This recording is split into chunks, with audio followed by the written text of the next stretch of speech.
बिस्मिल्लाहिर्रहमानिर्रहीम। अस्सलाम वालेकुम my viewers and students of class 10 science. Students, आपको पता है कि हमने ट्रिग्नोमेट्री के चैप्टर नंबर 7 में एक्सरसाइज 7.2 स्टार्ट की हुई है और हम उसके पहले 2 क्वेश्चन डिस्कस कर चुके हैं। जस्ट फॉर रिमाइंडर हम इस टॉपिक को थोड़ा सा दोबारा डिस्कस कर लेते हैं कि हमारे पास एक सर्कल था और उसका एक रेडियस था r, और अगर यहाँ पर हम एक और रेडियस बना लें तो पॉइंट A और point B, these are the two points of a circle, और इन दोनों पॉइंट्स के दरमियान जो आपके पास की जो डिस्टेंस है, this is called length of an arc. Length of an arc, ठीक है। और उसको हमने डिनोट किया था किससे? L से। और फिर हमने कहा था कि this length of arc, if the angle central angle is theta, then this length of arc has a relation with this angle theta and the radius of the circle, which is theta is equal to L over R. So this was the basic relation जिसको हमने सामने रखते हुए question number 3 को आज solve करना है।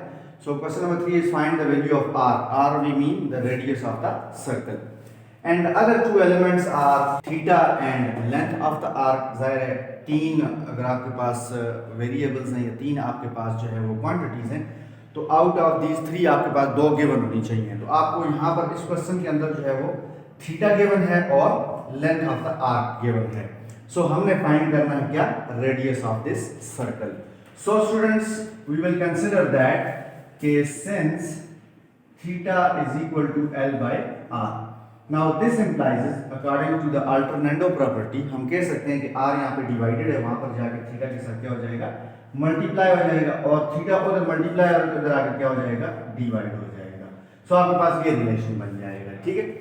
Now since the theta is given 3.5 radian, इसको आप लिख सकते हैं 3 मल्टीप्लाई बाय 2 6 में 1 आप ऐड कर देंगे 7 हो जाएगा, तो 7/2 radian.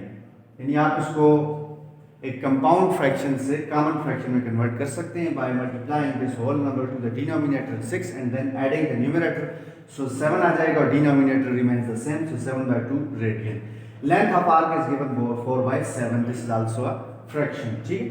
So students, substituting the values r can be calculated as length of arc is 4/7, length of arc is 4/7। सो आपने L की जगह पे पुट कर देना है क्या? 4/7।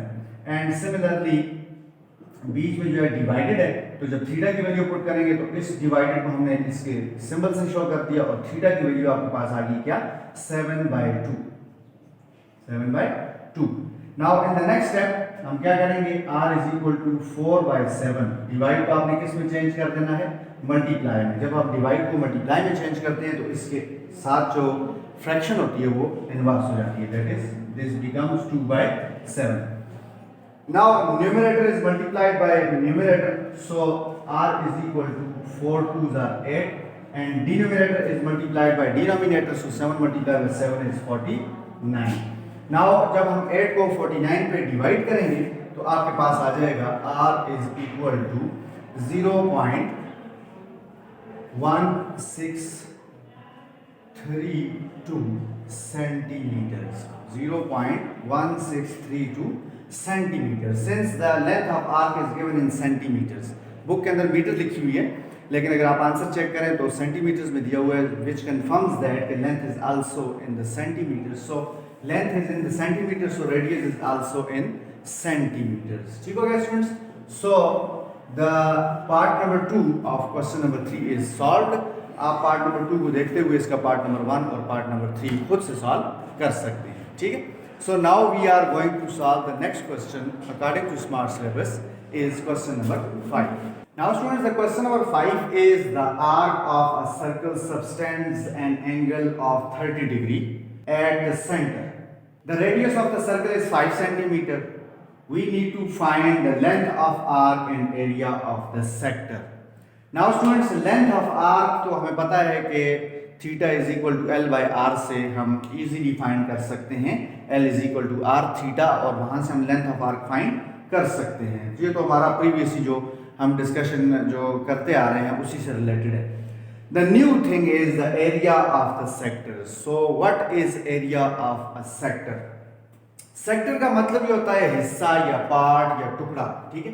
So area of a sector से मुराद हमारे पास ये है कि व्हेन हम देखते हैं कि एक सर्कल है हमारे पास with a centre O and R जो है इसके क्या है रेडियस है, यानी OQ एंड OP जो है आपके पास क्या है रेडियाई ऑफ दिस सर्कल है। नाउ P to Q आपके पास जो है वो लेंथ ऑफ द आर्क है। P to Q हमें पता है कि यहाँ P से लेकर इस पॉइंट Q तक ये जो पार्ट ऑफ द सर्कल है this is known as the length of arc L, ठीक है। नाउ स्टूडेंट्स, जब हमारे पास जो है एक एंगल थीटा बनता है सेंटर के ऊपर, जैसे कि यहाँ पे आप देख सकते हैं कि सेंट्रल एंगल थीटा है, तो ये क्या करता है, ये एक एरिया कवर करता है, सर्कल का एक एरिया कवर करता है। इस एरिया को हम कहते हैं एरिया ऑफ द सेक्टर।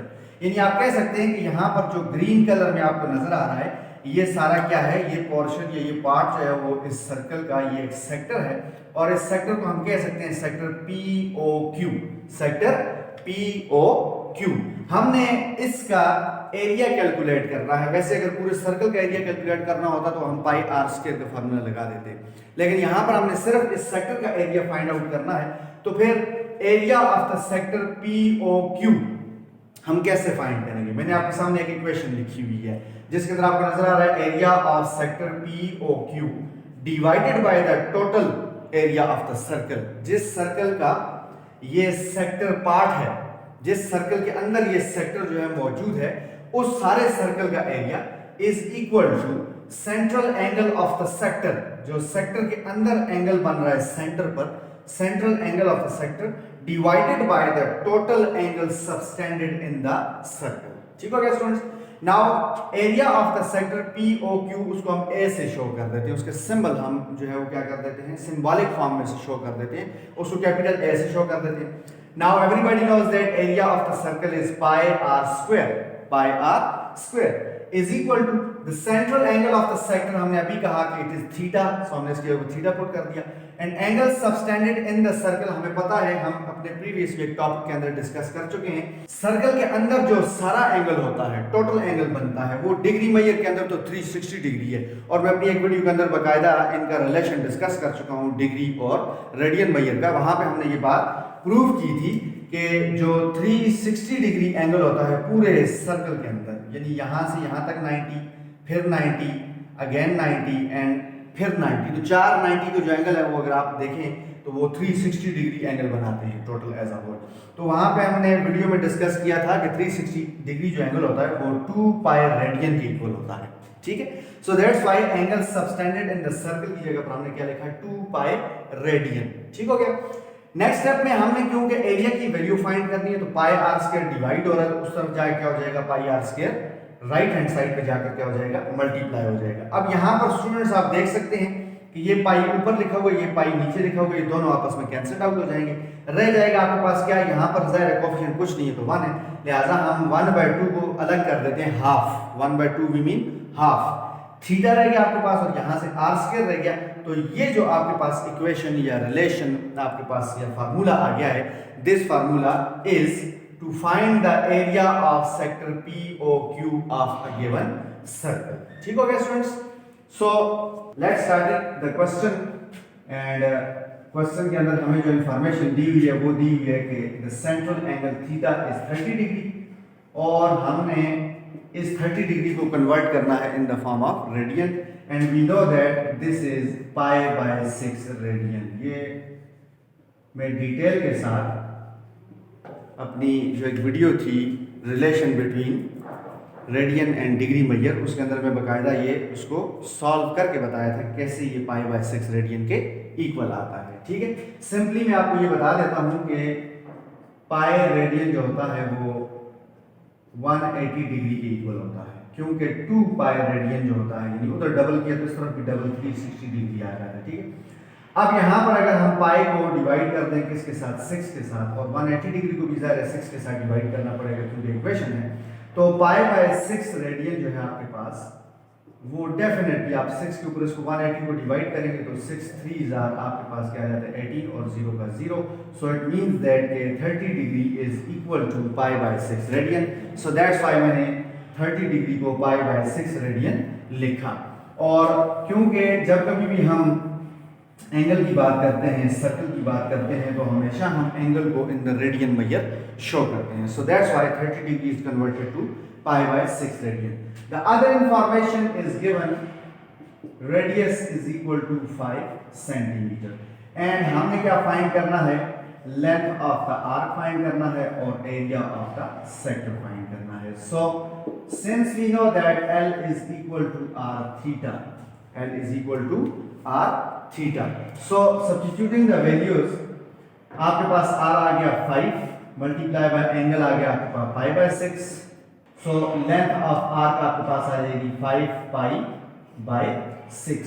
ठीक है, और ये डेफिनेटली आएगी किसमें, सेंटीमीटर्स में आएगी. ठीक हो गया students. So students length of arc आपके पास आ गई 2.62 सेंटीमीटर्स. ठीक हो गया. अब प्रोवाइडेड दैट कि आपने पाई की पूरी वैल्यू पुट करनी है. मैंने तो 3.14 तक लिखी है, आप इसकी पूरी वैल्यू यूज करेंगे. ठीक हो गया students. So now we are going to find area of the sector. इसको मैं अरेंज कर देता हूँ. ये टॉपिक जो आपके पास टेक्स्ट बुक के अंदर मौजूद है, ये जो आर्टिकल मैंने डिस्कस किया एरिया ऑफ द सेक्टर का, जिसमें हमने एरिया की वैल्यू फाइंड की a is equal to half r square theta. तो now we are going to use this for the part number 2 where we need to find the area. So since we know that area is equal to half r square theta, so substitute the given values 1 by 2 multiplied by r square multiplied by the angle. So आपके पास r की value आ गई 5, so 5 का square हो जाएगा. Radius हमारे पास given है and angle is pi by 6 radian. So students, area is equal to 1 by 2 multiplied by 25 multiplied by pi by 6. अब यहाँ पर आप अपनी आसानी के लिए तमाम फ्रैक्शंस के न्यूमरेटर आपस में मल्टीप्लाई कर दें. तो 25 को 1 से मल्टीप्लाई करेंगे, 25 पाई से मल्टीप्लाई होगा, तो this is 25 pi divided by denominator को मल्टीप्लाई करेंगे, 2 1 is 2 and 2 6 are 12. ठीक हो गया.